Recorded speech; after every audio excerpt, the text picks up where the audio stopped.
먼저 본문의 말씀입니다. 여호수아 7장 25절 말씀입니다. 여호수아가 가로되 내가 어찌하여 우리를 괴롭게 하였느냐? 여호와께서 오늘날 너를 괴롭게 하시리라 하니 온 이스라엘이 그를 돌로 치고 그것들도 돌로 치고 불사르고 그 후에 돌무더기를 크게 쌓았더니 오늘날까지 있더라. 아멘. 오늘 저는 여호수아 7장을 본문으로 전쟁은 하나님께서 하십니다 라는 제목으로 말씀을 준비했습니다. 40년 동안 정말 고단하고 힘든 광야 생활을 마친 이스라엘 백성들은 마침내 그들이 꿈에 그리던 가나안 땅에 입성했습니다. 그들은 더 이상 종도 노예도 방랑 집단이 아니었습니다. 그러나 이 가나안은 텅 빈 땅이 아니었습니다. 이미 많은 족속들이 그 땅을 차지하고 있었습니다. 그러나 하나님의 은혜로 첫 장애물인 여리고성을 그들이 얼마나 극적으로 함락시켰습니까? 이 백성들의 기쁨은 가슴에 충만했고 군인들의 사기는 하늘을 찌를 듯했습니다. 다음 목표는 아이성이었습니다. 여호수아는 몇 명의 정탐꾼을 아이성에 파견했고 이 백성들 앞에 선 그들의 보고는 매우 낙관적이었습니다. 여러분 안심하고 기뻐하십시오. 우리가 이제 막 아이성을 정탐하고 돌아왔습니다. 가서 보니 정말 이 아이성은 말 그대로 아이와 같은 성이었습니다. 우리가 가서 눈만 크게 흘려도 무너질 것 같았습니다. 지도자인 여호수아는 승리를 낙관하고 적은 군대로 행군을 명령합니다. 그러나 이 아이성의 저항은 의외로 완강했습니다. 아니, 그 결과는 이스라엘의 참담한 패배였습니다. 비록 전상자는 36밖에 나지 않았으나 그 패배의 질에 있어서는 매우 충격적이었습니다. 아직 건너야 될 강이 있고 넘어야 될 산이 있는데 전쟁의 결과가 알려지자 백성들은 크게 낙담하기 시작했고 이 군인들의 사기는 단번에 꺾여버렸습니다. 대체 이 이기치 않은 패배가 어디서 왔단 말입니까? 그 첫 번째 원인은 자만심이었습니다. 하나님께서 그들을 위하여 이루신 대승리는 이스라엘 백성에게 자만심을 가지게 하였고 하나님의 도우심만이 그들에게 성공을 줄 수 있다는 사실을 잃어버렸다. 여호수아까지도 지도자인 여호수아까지도 하나님의 뜻을 묻지 않고 아이성을 공격할 계획을 세웠다 그랬습니다. 난공불락의 성 여릭을 무너뜨렸다는 자만심. 이 여리고성은 35도 경사 위에 가파른 바위산 위에 숙성된 도시입니다. 외벽의 두께가 물경 1.8m에 높이는 4m, 5m의 거리를 두고 내벽 두께가 5m, 높이를 9m나 쌓았습니다. 그 위에 금성철벽을 두르고 말 그대로 난공불락의 성이었습니다. 그 성을 무너뜨렸다는 자부심. 여러분, 하나님께서 가나안 땅을 이스라엘에게 허락하신 것은 사실입니다. 그러나 거기에는 순종이라는 조건이 있었습니다. 그러나 불안하게도 이스라엘은 자신들이 어떻게 하든지 무조건 이김을 주시리라고 하는 헛된 믿음을 가지고 있었던 것이죠. 그리고 두 번째, 결정적인 이유가 있었습니다. 통상적으로 전쟁에 이기면 전리품을 취할 권리가 주어졌습니다. 그러나 하나님께서는 여리고를 치기 전에 이스라엘에게 분명히 말씀하셨습니다. 전쟁에 이기더라도 절대로 전리품을 취하지 말라. 왜 이런 명령을 내리셨을까요? 진정한 의미에서 그 전쟁에서 이스라엘이 한 일은 아무것도 없었기 때문이었습니다. 그들은 단지 그 성을 돌았을 뿐입니다. 그런데 한 사람, 이 한 사람이 하나님의 지엄한 명령을 어기고 전리품에 손을 댑니다. 누굽니까? 아간입니다. 딱 한 사람, 아간. 학창 시절 제가 수원에서 서울까지 이 전철 통학을 한 적이 있습니다. 이 당시 직장인들과 통학생들을 위해 이 수원역에서 서울역까지 쉬지 않고 논스톱으로 달리는 직통 열차가 있었습니다. 전동차 문이 열리면 딱 3초면 자리가 정해졌는데 이때로 나이 많으신 어른들이 늦게 차에 오르더라도 대부분의 자리는 이미 젊은이들 차지였죠. 하지만 어르신들이 앞에 서면 냉큼 자리를 양보해 드리곤 했지요. 그러나 늘 그런 것은 아니었습니다. 자리에 앉자마자 정말 피곤해서 골아 떨어지는 친구도 있었고, 덜어는 자는 척하는 학생도 있었습니다. 매우 지능적이죠. 이런 말이 있습니다. 자는 사람은 흔들어 깨울 수 있어도 자는 척하는 사람은 절대로 깨울 수 없다. 맞는 말입니다. 그런데 문제는 두 눈을 똑바로 뜨고 노인들과 눈싸움을 하면서 절대로 자리를 양보해 주지 않는 학생들이었습니다. 말은 하지 아니하지만 어르신만 피곤한 것이 아니라 저도 지난밤 시험 공부하느라 밤을 꼬박 새웠습니다. 하면서 어르신들과 눈싸움을 하는 학생, 구제불능입니다.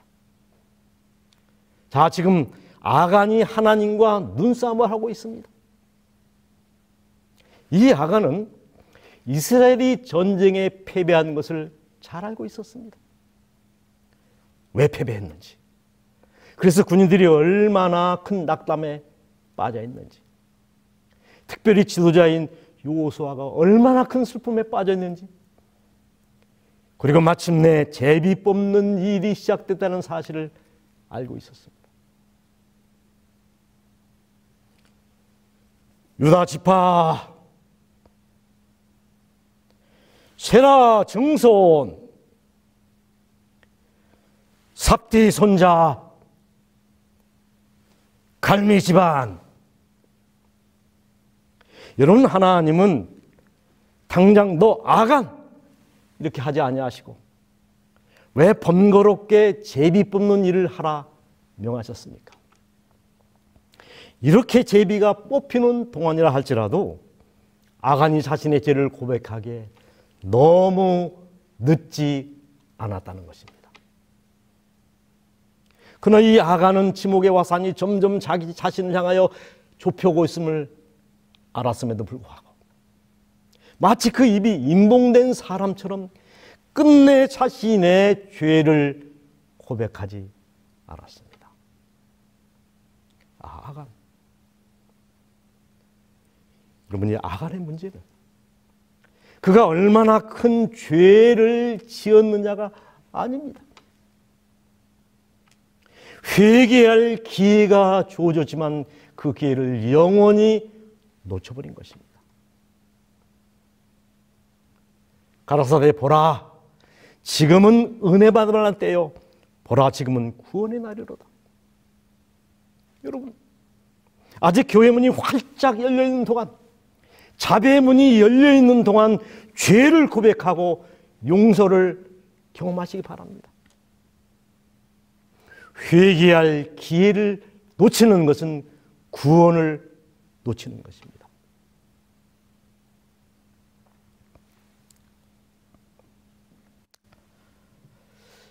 자, 이제 저는 이스라엘의 두 번째 전쟁 얘기를 하려고 합니다. 가나안 5 왕들과의 전쟁입니다. 이스라엘이 하나님의 은혜로 마침내 아이성을 정복하고 세겜에서 길갈로 돌아왔을 때 한 이상한 대표들의 방문을 받았습니다. 그들은 자신들을 소개하기를 자신들은 아주 먼 나라에서 왔는데 이스라엘 나라와 화친 조약을 맺고 싶다는 것이었습니다. 그들의 말은, 그리고 그들의 외모는 그 사실을 증명하듯 꺼내 보이는 떡덩이는 곰팡이가 슬어 있었고 신고 있는 신발은 온통 먼지투성이었습니다. 이 포도주 주머니는 헤어진 데를 급히 수선한 듯 너덜너덜. 게다가 초라한 행색에 톱스루한 수염. 저들의 의복은 그들이 먼 나라에서 왔다는 사실을 증명하고 있었습니다. 그래서 이 지도자인 여호수아는 별 의심하지 아니하고 그들과 화친 조약을 맺습니다. 그러나 그 조약이 거짓이었음이 3일 만에 드러나게 됩니다. 그들은 아주 먼 나라에서 온 사람들이 아니라 이스라엘 나라와 접경을 하고 있는 기본 사람들이었습니다. 기만당하였음을 안 지도자 여호수아는 그들을 불러 크게 다그칩니다. 여호수아가 그들을 불러다가 일러 가로되 너희가 우리 가운데 거주하거늘 어찌하여 우리는 너희에게서 멀다 하여 우리를 속였느냐? 그들의 답변이 무엇이었습니까? 당신과 당신의 백성을 속인 죄를 저희들이 다 받겠습니다. 그러나 너무 허물하지 마시고 당신들의 소견에 옳은 대로 우리에게 행하소서. 그러므로 너희가 저주를 받나니 너희가 영영이 종이 되어서 다 내 하나님의 집을 위하여 나무 패며 물 길른 자가 되리라. 사실 기브온성은 어떤 성이었습니까? 이는 기브온은 왕도와 같이 큰 성읍이요 아이보다 크고 그 사람들은 다 강함이라. 이렇게 강한 이 사람들이, 기브온 사람들이 이스라엘과 화친 조약을 맺으려 했던 이유가 무엇입니까? 기브온 사람들이 노예로서 성막에 매어 장박을 패고 물기는 굴욕적인 일을 감사함으로 응했던 것은 이스라엘인들이 가나안 거민에게 끼친 공포심에 대한 현저한 증거였다 그랬습니다. 자, 이 기브온 사람들이 이스라엘에게 굴복한 일로 그 주변의 가나안 왕들이 크게 당황하기 시작합니다.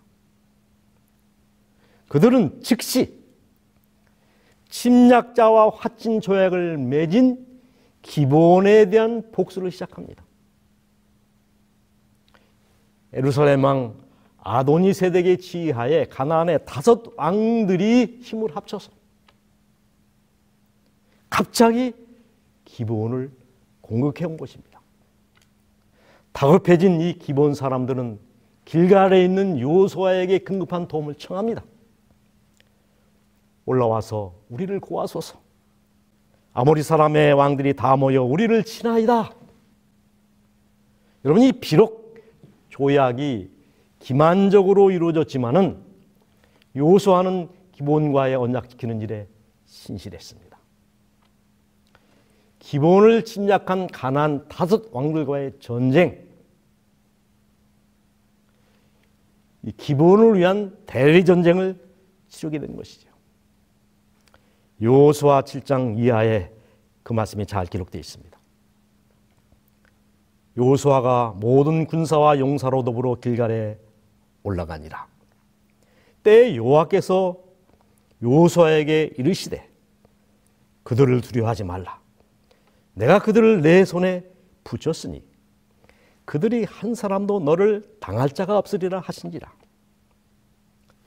그들이 이스라엘 앞에서 도망하여 베트론의 비탈에서 내려갈 때 여호와께서 하늘에서 큰 덩이의 우박을 아세가에 이르기까지 내리우시매 그들이 죽었으니 이스라엘 자손의 칼에 죽은 자보다 우박에 죽은 자가 더 많았더라. 저는 이 이야기야말로 성경에 기록된 많은 전쟁 이야기 중에서 가장 통렬한 승리의 이야기라고 생각합니다. 우연한 승리였습니까? 아닙니다. 분명한 까닭과 이유가 있었습니다. 특별히 이스라엘의 첫 번째 패배였던 아이성 싸움과 비교해서 살펴볼 필요가 있습니다. 이스라엘이 가나안 5왕과의 전쟁에서 승리할 수밖에 없었던 비결, 그 첫 번째는 이 지도자가 겸손히 하나님의 능력을, 도움을 의지하고 구한 것입니다.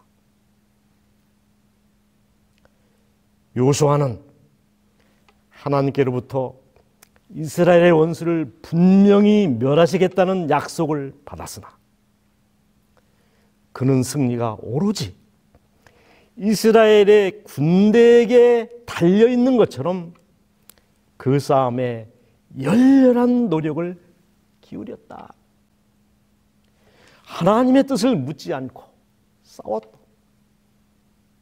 이스라엘 전쟁 때와 얼마나 달라진 지도자의 모습입니까? 그게 다가 아니었습니다. 그는 인력으로 할 수 있는 모든 일을 행한 후에 믿음으로 하나님의 도우심을 간구하였다. 여리고성을 함락시키고 기고만장하여 아무 대책 없이 아이성 공격을 명했던 지도자 요수아와는 얼마나 달라진 모습입니까? 태양아, 너는 기본 골짜기에 머무르라. 달아, 너도 아얀 골짜기에 거할지라고 명했던 그 확신은 여러 시간 동안 땅에 엎드려 기도했던 믿음의 담력에서 온 것입니다. 여기 입장은 많이 다르지만은 또 다른 말씀이 있습니다. 하나님께서 이스라엘 역사에 있어서 이런 중대한 시기에 엘리야를 사용할 수 있었던 것은 그가 대신앙가였기 때문이 아니었다. 그가 기도할 때 그의 신앙은 하늘의 약속에 닿아서 그것을 붙잡았고 그의 탄원이 응답될 때까지 기도하기를 계속했다. 오늘날 세상에서도 이와 같은 신앙, 곧 하나님의 말씀의 약속을 굳게 붙잡고 하나님께서 들으실 때까지 그 약속을 놓지 않는 신앙이 필요하다. 선지자는 말합니다. 하나님의 기별을 전하는 자들이 그 일에 성공하고자 하면 하나님 앞에 오래 머물러 있어야 한다. 최대의 결과를 성취하는 자는 가장 열렬히 전능하신 자의 팔에 매달리는 자이다. 사실 인류의 역사는 전쟁의 역사입니다. 이 문명사학자인 두런트의 저서 역사의 교훈에 의하면 역사가 기록된 3421년 동안 전쟁이 없었던 해는 268년에 불과합니다. 미래학자인 엘빈 토플러도 1945년부터 1990년까지 2340년 동안 지구에 전쟁이 없었던 것은 단 3주일 뿐이었다고 말하고 있습니다. 지금도 사실 우크라이나는 2년째 전쟁 중입니다. 불과 1년 만에 20만이나 되는 꽃다운 청년들이 숨졌고, 지금도 매일 1000명에 가까운 젊은이들이 죽어가고 있답니다. 개전 초 4,300만이었던 우크라이나 인구가 2,500만, 거의 절반으로 줄어들었습니다. 좋은 전쟁도 나쁜 평화도 없다라는 말이 있습니다. 사실 이 전쟁은 이겨도 지는 것입니다. 상처뿐인 영광이지. 하지만 여러분이 기억할 것은, 우크라이나의 전장에서 죽고 있는 사람보다 마귀와 싸워서 죽고 있는 사람들이 훨씬 더 많다는 사실입니다. 하루 1000명이 아니라 수만 명의 영혼들이 마귀와의 싸움에서 죽어가고 있다는 사실을 여러분 기억하셔야 합니다. 가장 치열한 전쟁은 이런 육적인 전쟁이 아니라 사단과의 맹렬한 영적인 전쟁인 것입니다. 운명이 걸려있는 영적인 전쟁. 용이 여자에게 분노하여 돌아가서 그 여자의 남은 자손, 곧 하나님의 계명을 지키며 예수의 증거를 가진 자들로 더불어 싸우려고 바다 모래위에 섰더라. 여러분, 사단은 교활하고 끈질긴 우리의 대적입니다. 그러므로 우리는 날마다, 아침마다, 순간마다 우리 마음에 기억해 둬야 할 말씀이 있습니다. 전쟁은 여호와께 속한 것이니 라는 말씀.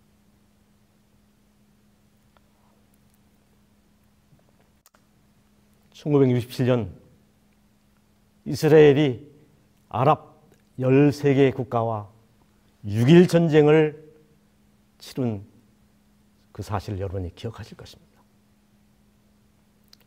당시 이 아랍과 이스라엘의 전쟁은 다윗과 골리앗의 싸움과 형편이 같은 전쟁이었습니다.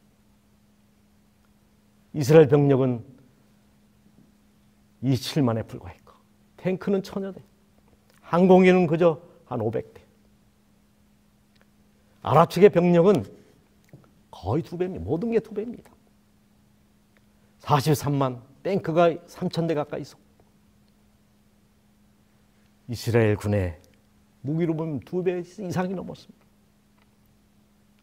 하지만 이스라엘의 국방장관 따이안이 전쟁이 시작된 지 불과 몇 시간 만에 아랍 군대를 향하여, 아니 전 세계를 향하여 성명서를 발표합니다. 이스라엘 군대는 최신 무기로 무장했다. 이스라엘은 이 무기를 실전에 배치했다. 우리는 이 최신 무기를 통해 아랍 군대를 단 몇 시간 만에 무찌를 것이다. 아랍 진영은 긴장했고, 세계 모든 군사 전문가들은 이스라엘이 전군에 배치했다는 최신 무기가 무엇인지 찾아내려고 혈안이 냈지만 끝내 그 무기를 찾아내지 못한 채 전쟁은 이스라엘의 대승리로 6일 만에 끝나게 됩니다. 이 극적인 승리를 얻은 후 따이안 장관은 다시 전 세계를 향하여 성명을 발표합니다. 우리는 전쟁이 시작되는 순간 승리를 확신했다. 이는 이스라엘 전군에 배치된 최신 무기 때문인데 그 무기는 땡땡땡이다. 이스라엘이 전군에 배치했다고 하는 최신의 무기가 여러분 무엇인 줄 압니까? 여호와, 하나님이라고 하는 세 글자, 최신 최강의 무기. 이 전쟁에서 놀라운 이야기들이 여러 속속 전해지고 있습니다. 이 당시 이스라엘 군대에서 이탈한 한 병사가 이 수천 명의 이집트 군대와 마주치게 되었습니다. 그는 살기 후에 두려움에 떨면서 항복하려고 하는 순간, 그런데 반대로 수천 명의 이집트의 부대원들이 가지고 있었던 총과 무기를 버리고 그 한 명의 병사에게 항복하고 스스로 포로가 된 것입니다. 한 명의 병사가 수천 명의 포로를 끌고 부대로 돌아온 겁니다. 후에 이집트 병사들에게 왜 투항했는지를 물어봤다고요. 그들은 한결같이 이렇게 대답했습니다. 수천의 천사들이 총을 들고 우리를 겨누고 있었습니다. 우리는 무서움에 떨며 무기를 내려놓고 항복할 수밖에 없었습니다. 이는 여호와의 행하신 거리요 우리 눈에 기이한 바로다. 전쟁은 여호와께 속한 것인즉 그가 너희를 우리 손에 붙이시리라. 영광의 왕인 이시뇨 강하고 능하신 여호와시요 전쟁에 능한 여호와시로다. 아멘. 우리 주 예수 그리스도로 말미암아 우리에게 이김을 주시는 하나님께 감사하노니 그러므로 내 사랑하는 형제들아 견고하며 흔들리지 말며 항상 주의 일에 힘쓰는 자들이 되라. 여러분, 전쟁은 누가 하신다고요? 하나님이 하십니다. 누가 이기게 하신다고요? 하나님이 이기게 하십니다. 그러므로 사랑하는 성도 여러분, 우리도 하나님이라고 하는 최신 무기를 가지고 날마다 이기고 승리하는 거룩한 성도들이 되시기를 간절히 바랍니다.